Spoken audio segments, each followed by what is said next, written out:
signals, no OAVs, ECAM action. Engine 2 fire. Thrust lever 2 idle. Confirm. Thrust lever 2. Thrust lever 2 confirmed.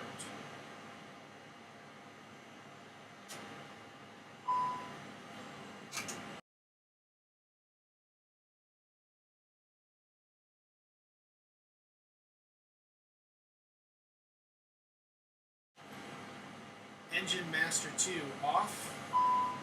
Confirm engine master 2. Engine master 2 confirmed.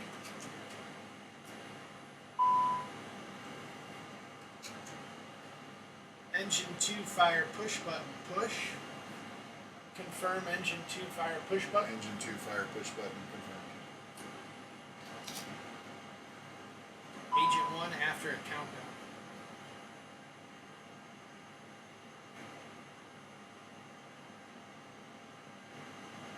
Agent 1 discharge.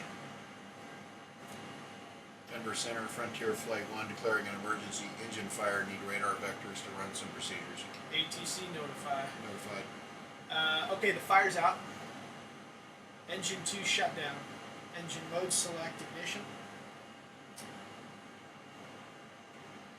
If no fuel leak, imbalance monitor.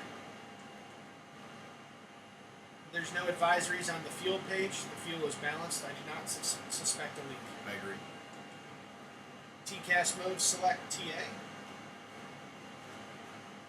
Avoid icing conditions. Clear engine 2. Clear engine 2. Land ASAP amber. Bleed.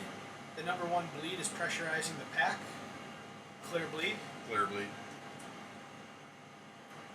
Electric. Generator 1's powering all buses. Would you like the APU? Start the APU.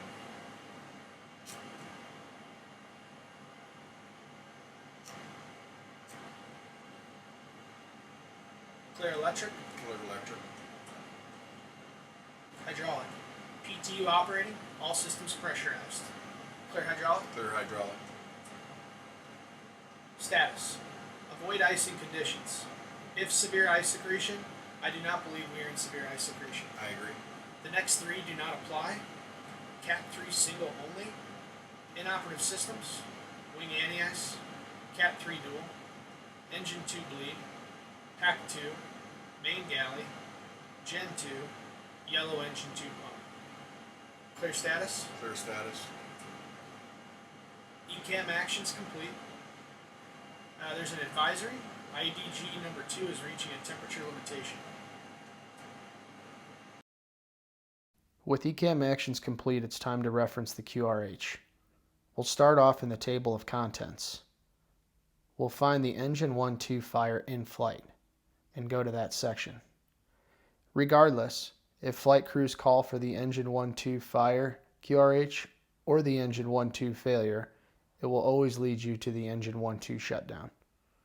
Now that we are on the engine 1-2 fire in flight QRH, we are looking for any italicized wording or notes. These indicate any operational considerations or procedures that were not listed on the ECAM. Below, you can see associated procedures. We will now click on the Abnormal 70 engine 1-2 shutdown to go to that next QRH. Now that we are on the engine 1-2 shutdown, we are still looking for any italicized wording or notes.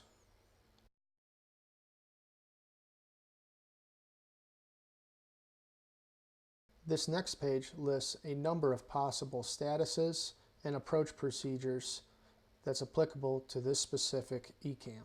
If reverse not unlocked applies to us, we're eventually going to have to reference Abnormal 10 one engine inoperative straight in approach. On this last page, we are again looking for any italicized wording or notes. At the bottom, we can see the note that states, if available, the APU may be started and the APU gen used. If we did not start the APU in the ECAM, we would start the APU at this time. We can also see another note that says, if engine 2 fire push button switch is pushed, APU bleed may be used, provided the crossbleed rotary selector is set to shut. The next procedure we're going to look at is the one engine inoperative straight in approach. This is found at section 10 in the front of the QRH. It states, If no level off expected during final approach, delay config full until established on final descent. If level off expected during final approach, for landing use config 3. Flight crews will have to use their judgment to determine whether to use config full or config 3. If the ECAM stated landing distance procedure apply, we'd reference the appropriate QRH in-flight performance page. In the scenario discussed in this video, landing distance procedure apply was only required if accompanied with severe ice accretion. If we did not have severe ice accretion, this is the page we'd reference to compute landing distance. In this scenario, without severe ice accretion, landing distance would be calculated through AWIP or QRH normal landing distance. The final step are the flight attendants. In Volume 1, there's a decision tree. This is based off the need to brace or evacuate. Since we are not doing either of those, we are going to issue a cabin advisory. We'll call the flight attendants using the normal call button and advise them of a cabin advisory.